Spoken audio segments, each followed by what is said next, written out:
Hey everyone, hope you've had a blessed day today. We're going to continue to read our story. We're on chapter 4. This is called The Pencil Nose, and this is from the book again, All the Answers by Kate Messner. So here we go. At the end of the day, Sophie was waiting at Ava's locker to walk home. Hey, you put up a new Katina D picture. Sophie leaned in to check out the photograph and frowned. Her hair's wet. Is this from the Wash the World Away video? I guess I cut it out of one of Graham's magazines. Cool. Sophie started singing.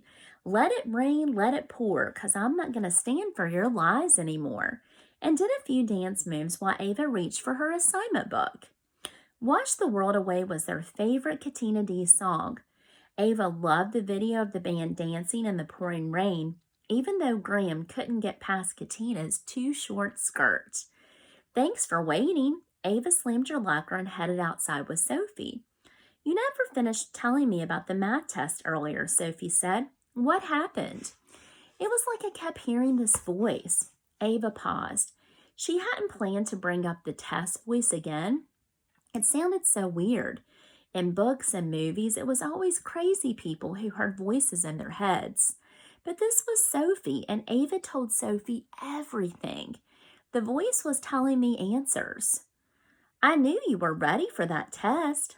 Sophie jumped up onto the curb, walked a few steps, and then stretched one leg way out behind her. The whole world was Sophie's balance beam. I don't know. Ava waited for Sophie to start walking again. The voice was weird. It felt real, like I could hear it out loud, not just in my head. I never heard anything. Sophie kicked an acorn across the sidewalk. Maybe the math room is haunted by a helpful ghost who knows formulas and only talks to me? Ava shook her head. You want to come over? Graham probably made cookies. Does Graham ever not make cookies? Sophie had a good point. Graham was Ava's father's mom and had lived with them since Ava was little. There were always cookies in the kitchen.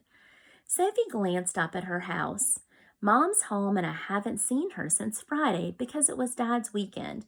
Let me say hi and I'll come over in a little while, okay? She ran off and Ava started up her own driveway. She hoped the goats wouldn't be out. Dad had gotten Lucy and Ethel about a month ago. They were named after characters in his favorite old TV show, I Love Lucy.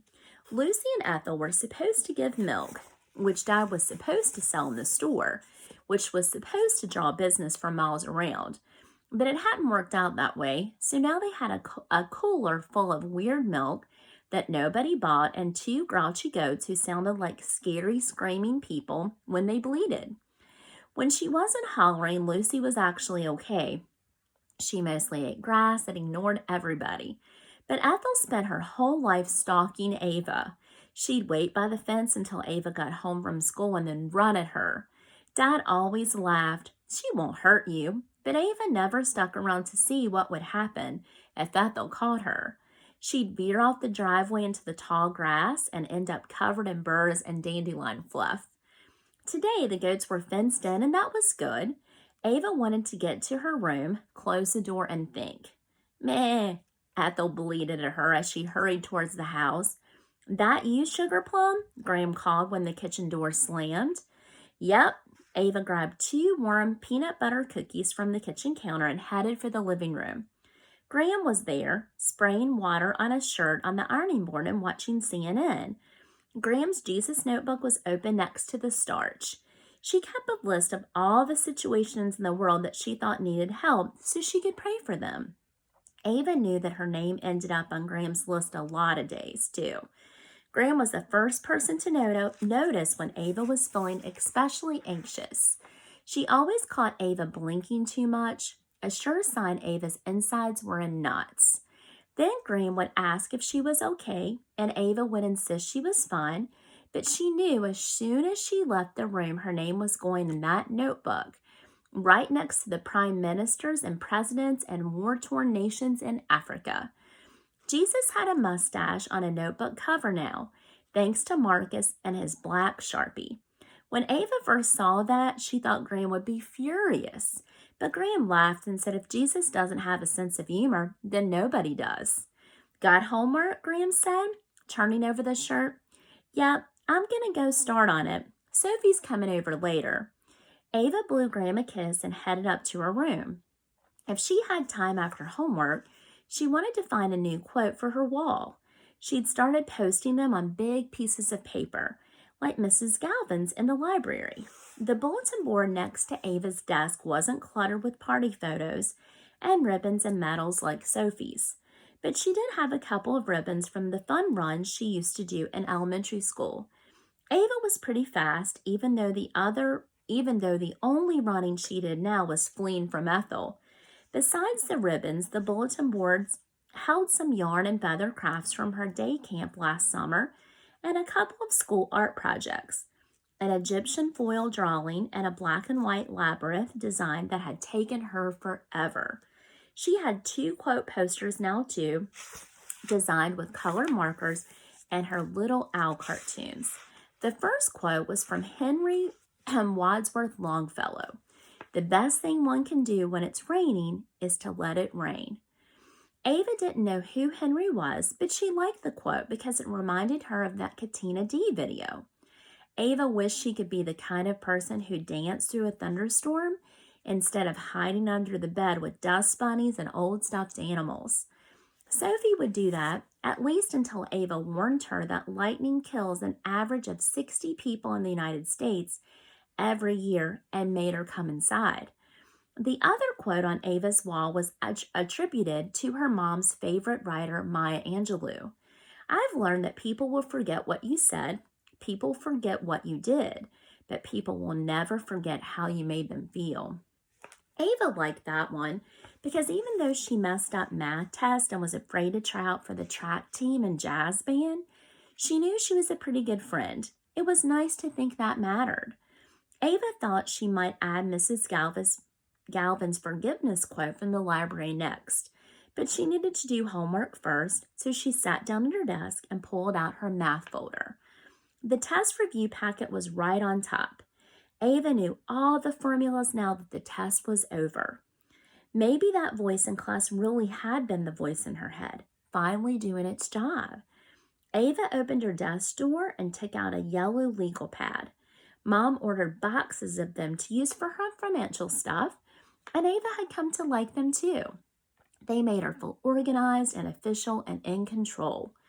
This one had a dots and boxes game on the first page from when Ava and her mom were waiting at the dentist office a couple weeks ago. Mom had promised Ava that if they kept busy finishing those boxes and writing their initials in them, Ava wouldn't have space in her brain to stress out about cavities and Novocaine shots. Ava's still worried, but at least the game had helped her keep her mind off the drill sounds coming from the next room. Ava turned to a new page on the legal pad, took a pen from the popsicle stick container she'd made in 3rd grade, and wrote, "What is the formula to find the circumference of a circle?" She listened. Nothing. Either Sophie was right and a ghost lived in the math room, or it was one of those weird test-taking stress things. Whatever it was, having a magic answer voice in your head was way better than being number smothered to death. Ava pulled out her science folder and took out the extra credit paper Mrs. Rupert had sent home. Ava was a big fan of extra credit. People who choked on every test needed all the help they could get. This time, Mrs. Rupert was offering points to anyone who brought in goldenrod galls. These round things that formed on plants when goldenrod gall flies were feeding on them. Ava set the paper aside. She'd see if Sophie wanted to collect some with her later. Then Ava found her worksheet on taxonomy and classification.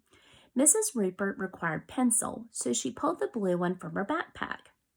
The first few questions were easy enough that Ava didn't need her science book, but then she had to list the order of scientific classification and couldn't remember what came after phylum. Ava decided to try writing the question again, just in case repeating it made the little voice in her head show up. Under her other question on the legal pad, Ava wrote, What are the 7 levels of scientific classification? The voice answered, kingdom, phylum, class, order, family, genus, species. Ava dropped her pencil. It was back. Ava looked around her room. This time there was no chance the voice might be coming from someone else. Unless she counted Ruffles, the stuffed owl in her bed, she was alone in her room. Alone except for some weird voice giving her answers to her science homework. Ava still couldn't believe it was real, but she wrote down the 7 levels of classification. The next question on the worksheet asked about some specific scientific names. Ava knew humans were Homo sapiens and dogs were Canis domesticus, but goldenrod gall flies were next, and Mrs. Rupert hadn't mentioned them in class yet. Maybe the answer was in the book. Ava started to pick up the book, but then her eyes fell on the questions on her legal pad. Maybe the voice would tell her. Could it possibly work? Even with answers she'd never even known? She wrote, what is the scientific answer for a goldenrod gall fly? Erosta soligenus, the voice said.